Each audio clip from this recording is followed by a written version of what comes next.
तो मूवी के स्टार्टिंग में हम एक लेडी अमांडा को देखते हैं जो एक क्रिमिनल टीम तैयार कर रही होती है। लेकिन स्ट्रेंज बात ये कि वो उनकी बॉडी में बॉम्ब्स भी फिट करा देती है कि अगर वो भागे तो ये बॉम्ब्स ब्लास्ट हो जाएं। इस टीम में इंसानों के साथ साथ कुछ एनिमल्स या अलग क्रिएचर्स भी होते हैं और इस मूवी की मेन कैरेक्टर हार्ली क्विन भी। वो लोग एक आइलैंड पे पहुंचते हैं और एक एक करके पानी में जंप लगाने लगते हैं, लेकिन एनिमल जैसे क्रिएचर से स्विम नहीं किया जाता और वो अपने हाथ पाँव हिलाने लगता है। तभी ब्लॉन्ड बालों वाला आदमी यानी सवांत वहाँ जाता है और उसे अपने साथ स्विम करके किनारे पर लाता है, लेकिन तब तक वो बेचारा मर चुका होता। कार्ड हाथ ऊपर करके चिल्लाने लगता है। आर्मी के लोग जो कि पूरी बाउंड्री बनाकर इनके चारों तरफ खड़े थे, ब्लैक कार्ड के मुंह पर फायरिंग करते हैं जिससे उसके मुंह की सारी स्किन उतर जाती है और वो वहीं मुंह के बल गिर जाता है। अमांडा इन सब पर नजर रखी होती है और इनसे कहती है जो भी हो जाए तुम लोग स्टेप बैक नहीं करोगे, यानी पीछे नहीं हटोगे। हार्ली क्विन इसका फायदा उठाते हुए अपनी बड़ी सी शॉट गन से आर्मी के ग्रुप की तरफ शूट करती है जिससे उनके काफी लोग इस ब्लास्ट में मारे जाते हैं। अब यहाँ पर असली फाइट शुरू होती है जब सुसाइड स्क्वाड का एक मेंबर एक ब्लेड फेंकता है तो वो एक आदमी की गर्दन और एक आदमी का सर एक साथ ही काट डालता है।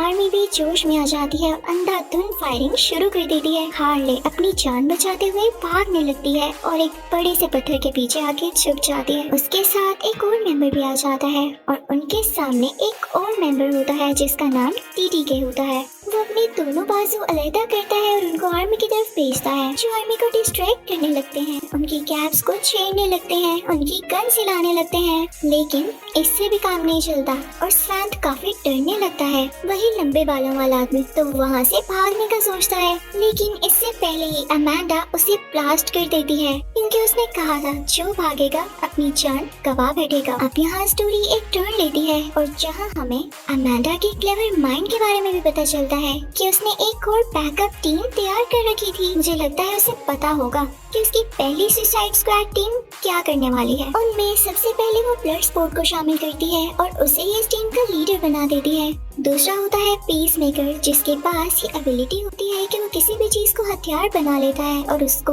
यूज करके अटैक कर सकता है। और तीसरा किंग शार्क जिसमें इतनी ज्यादा पावर होती है कि वो किसी भी चीज को कच्चा चबा सकता है। वो इंसान कम शार्क ही ज्यादा होता है। एक लड़की कैज़ो जो रैट्स को अपने कंट्रोल में कर सकती थी, यानी हर किसी के पास अपनी अलग एबिलिटी रखी है और तुम लोगों को इसलिए चुना गया है ताकि उस आइलैंड पर जाकर इस लैब को ढूंढो और जनरल के साथ साथ उस लैब को डिस्ट्रॉय कर दो। लेकिन उससे पहले तुम सबको उसके राइट हैंड यानी लैब के इंचार्ज को पकड़ना होगा। उधर हार्ली क्विन और फ्लैग बच जाते हैं जो अपनी जान बचाने के लिए भागते हैं, लेकिन हार्ली को आर्मी पकड़ लेती है और फ्लैग को आइलैंड के कुछ लोग। अब नया सुसाइड स्क्वाड भी आइलैंड पहुंच चुका होता है, लेकिन रात होने की वजह से वो लोग उधर ही स्टे करके रेस्ट का सोचते हैं। अचानक रात को ब्लड स्पोर्ट की आंख खुलती है तो वो देखता है कि किंग शार्क भूखा होने की वजह से उस लड़की कैज़ो को ही खाने लगता है, लेकिन ब्लड स्पोर्ट उसे आवाज देके रोकता है और साथ ही उस पर शूट भी करता है, लेकिन उसे जरा चोट नहीं आती। कैज़ो वहाँ रैट्स बुला लेती है जिससे किंग शार्क को इतना फर्क नहीं पड़ता, लेकिन ब्लड स्पोर्ट को दूर पड़ जाता है क्योंकि वो चूहों से बहुत डरा करता था।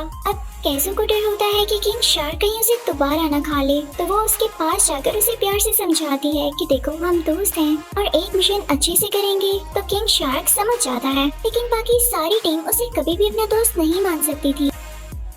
अब अमांडा सुसाइड स्क्वाड से कांटेक्ट करती है और उन्हें फ्लैग को आइलैंड के लोगों से बचाने का कहती है जो कि एक ट्राइब था। वो सब उस तरफ चल पड़ते हैं। किंग शार्क वहाँ जाते ही एक आदमी को खा जाता है। पीस मेकर के सामने ट्राइब का एक बंदा आता है तो वो उसकी तरफ अपना कुल्हाड़ा फेंकता है जो सीधा उसके सर में जाकर लगता है। उसका काफी खून बहने लगता है। फिर ब्लड स्पोर्ट भी पीस मेकर की तरफ एक स्वर्ड उछालता है जिससे पीस मेकर एक आदमी का गला काट देता है। ब्लड स्पोर्ट भी बहुत फायरिंग करने लगता है। पोल्का डॉट अपनी बॉडी से शॉट्स निकाल के वहाँ के हर्ट्स को डिस्ट्रॉय करने लगता है और पीस मेकर अपनी स्वर्ड से लोगों की बॉडीज को काट के अंदर जाता है। तो इन सबको पता चलता है कि ट्राइब वालों ने फ्लैग को कैद नहीं रखा बल्कि इन्होंने तो उसकी जान बचाई थी। उस ट्राइब की लीडर आके इन सबसे बात करती है। वो बताती है कि वो भी जनरल के अगेंस्ट है। वो इन सब पर गुस्सा करने लगती है। एक तुमने बिना देखे मेरे लोगों को मार दिया, लेकिन फ्लैग कहता है कि जाने दें, हम सबका जब एक ही मिशन है तो कैसा लड़ना। वो बहुत मुश्किल से स्ट्राइक के लीडर को मनाते हैं। अब उधर हार्ली को आर्मी पकड़ के जनरल के पास ले गई थी। वो हार्ली से कहता है कि अगर तुम मुझसे शादी कर लोगी तो मैं प्रेसिडेंट बन जाऊंगा, क्योंकि लोग समझते हैं कि मेरे लिए मैरिड होना जरूरी है। और फिर हम दोनों मिलकर दुनिया को भी रूल करेंगे। हार्ले लालच में मान जाती है, लेकिन जल्द ही उसको रियलाइज हो जाता है और जब एक दिन वो जनरल से मिलने जाती है तो उसके दिल में शूट कर देती है। आर्मी उसे दोबारा से कैद कर लेती है। यहाँ अच्छी बात ये होती है कि जनरल मर चुका होता है, वो मुंह के बल लेटा हुआ था और वहीं ढेर हो जाता है। इसके बाद हम एक और आदमी को देखते हैं जिसका नाम मैथ्यू है और वो भी प्रेसिडेंट बनना चाहता था, इसलिए वो जनरल की मौत से बहुत खुश होता है। दूसरी तरफ सुसाइड स्क्वाड का ग्रुप सिटी तक पहुँच चुका होता है। वो सब एक बस में होते हैं और अपनी अपनी स्टोरीज बताने लगते हैं कि हम कैसे क्रिमिनल्स बने या अपने पास्ट की बातें। सबकी लाइफ बहुत ही दुखी थी और इसलिए वो अपनी लाइफ में कुछ करना चाहते थे।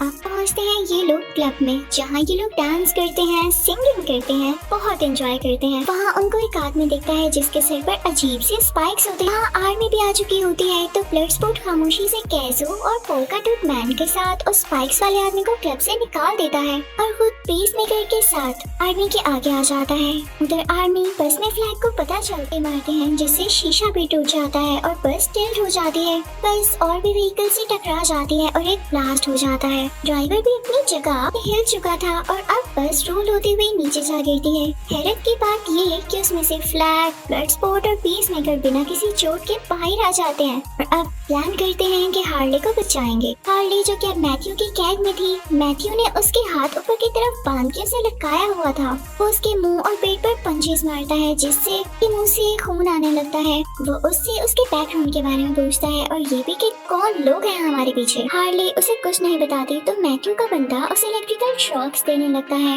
हार्ले की आंखें बंद हो जाती हैं, लेकिन वो ड्रामा कर रही थी। मैथ्यू जैसे ही बाहर जाता है, हार्ले उसके बंदे की गर्दन को अपने पाँव से तोड़ देती है और उससे की लेते हुए अपने पाँव की हेल्प से ही लोग खोलती है। अब जब वो बाहर आती है तो उसको बहुत से लोग रोकते हैं। पहले तो हार्ले उन दोनों को शूट कर देती है और फिर अपने दोनों हाथों से ही सब लोगों पर शूट करने लगती है। फिर एक रोड लेके जंप करती हुई वहाँ से लोगों को मारते हुए गुजरती जाती है। आखिरकार वो बिल्डिंग से बाहर आ जाती है और उन तीनों को वहाँ पर देखती है जो उसे बचाने आए थे। हार्ले फ्लैग के गले लग जाती है। अब ये सब इकट्ठे हो जाते हैं और उस लैब की तरफ निकलते हैं। वहाँ बारिश शुरू हो जाती है। अब सब उधर अपने मिशन के मुताबिक फाइट करने लगते हैं। सब वहाँ के लोगों की गर्दनों में शूट करते हैं। इन शार्क एक आदमी के जिस्म को दो हिस्सों में अलग कर देता है और यहाँ बहुत सारे सोल्जर्स का खून बहने लगता है। पीछे से और भी सोल्जर्स आ जाते हैं और मैथ्यू को भी खबर हो जाती है। सुसाइड स्क्वाड लैब के अंदर जाके डोर्स लॉक कर चुका होता है। ऐसो अब लैब के अंदर जाती है। वहाँ बहुत से क्रीचर्स को देखती है जो उसे कम्युनिकेट करने की कोशिश करती हैं। वहाँ वो कुछ स्टार फिशेस को भी देखती है जो बहुत डेंजरस लग रही होती हैं। अब यहाँ वो स्पाइक्स वाला आदमी इन सबको बताता है कि ये स्टार फिश हमारे अपने मुल्क का ही एक फेल एक्सपेरिमेंट था और फिर इसे इलीगल एक्सपेरिमेंट्स के लिए स्लैब भेज दिया गया।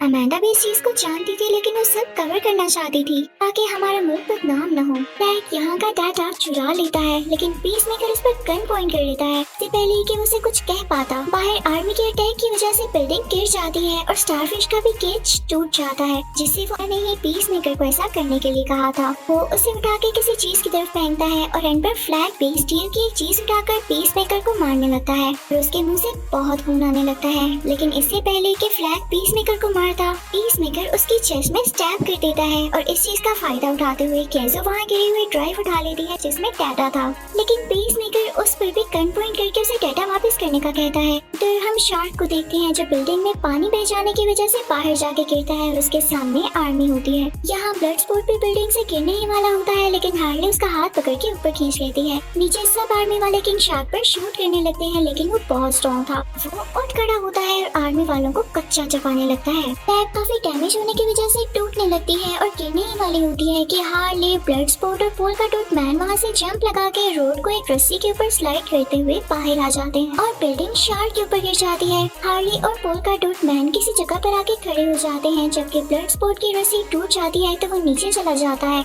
और ये वही सीन होता है जहाँ पीसमेकर ने कैज़ो पर गन पॉइंट की हुई थी। ब्लडस्पोर्ट उसके सामने आ जाता है। पीसमेकर ब्लडस्पोर्ट पर शूट करता है तो उसे ये वक्त ब्लडस्पोर्ट भी अपनी बुलेट शूट कर देता है तो उसकी बुलेट पीसमेकर की बुलेट को चीरते हुए पीसमेकर तक जाती है और सीधा उसकी चेस्ट में लग जाती है और वो मारा जाता है। अब कैसो रोते हुए ब्लडस्पोर्ट को सब कुछ बताती है कि स्टारफिशेस कैसे तबाही मचा रही हैं। वो ब्लडस्पोर्ट को डेटा भी देती है। अब शार्क भी उनको ज्वाइन कर लेता है और एक आदमी का सर खाते हुए बड़े मजे से एंटर होता है।